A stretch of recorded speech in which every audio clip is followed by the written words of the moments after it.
Bonjour, dans cette vidéo, nous allons voir comment calculer l'intégrale de cosinus exposant 11 de x dx.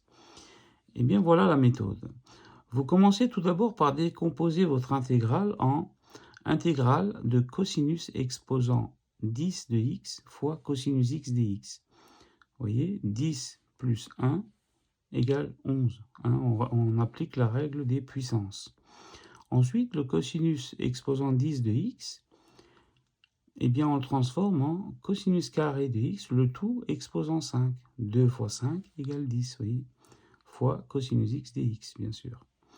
Et donc, ce qui est en vert, cosinus carré de x, on va le remplacer par 1 moins sinus carré de x. Je vous rappelle que il faut connaître votre relation pythagorienne qui dit que sinus carré de x plus cosinus carré de x est égal à 1.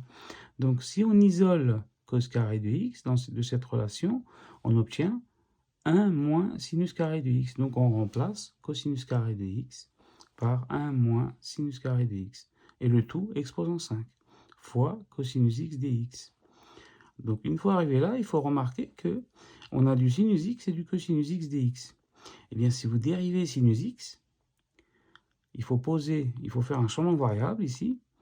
Il faut penser à faire ce changement de variable, u égale sinus x. Eh bien, du est égal à cosinus x dx. Vous voyez, on le retrouve ici. Donc, tout ça, on va l'appeler du.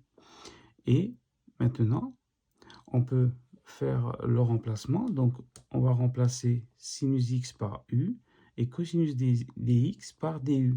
Et donc, ça nous donne cette nouvelle intégrale en u.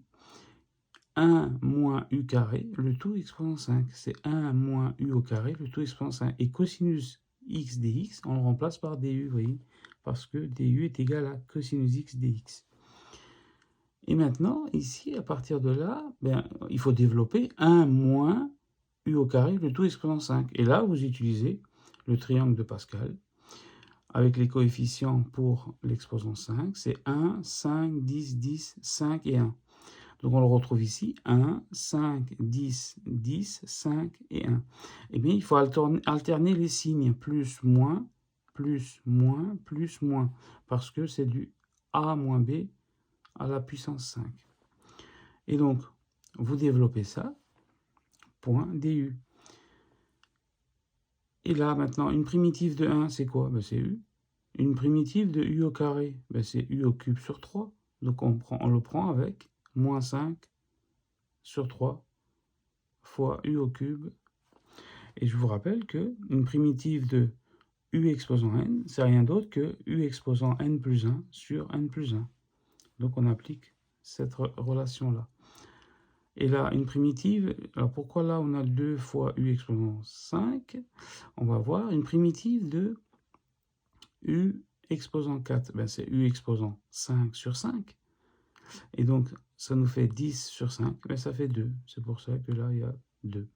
Etc. Donc, u exposant 6, une primitive de u exposant 6, eh bien, c'est u exposant 7 sur 7.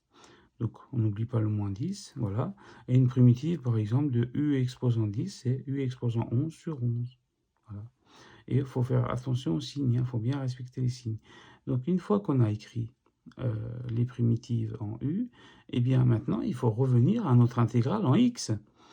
Et bien là, on va remplacer dans cette relation tous les u par sinus x. Et donc, ça nous donne l'intégrale finale. Ici, la solution, elle est ici. Et il ne faut pas oublier la constante, une constante c, qui appartient à l'ensemble des réels.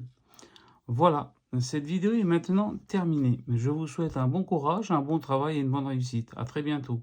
N'hésitez pas à regarder aussi les autres vidéos de ma chaîne. Vous avez les liens en barre d'infos. Si vous avez aimé la vidéo, n'hésitez pas à liker et à partager et à vous abonner à ma chaîne si vous le souhaitez.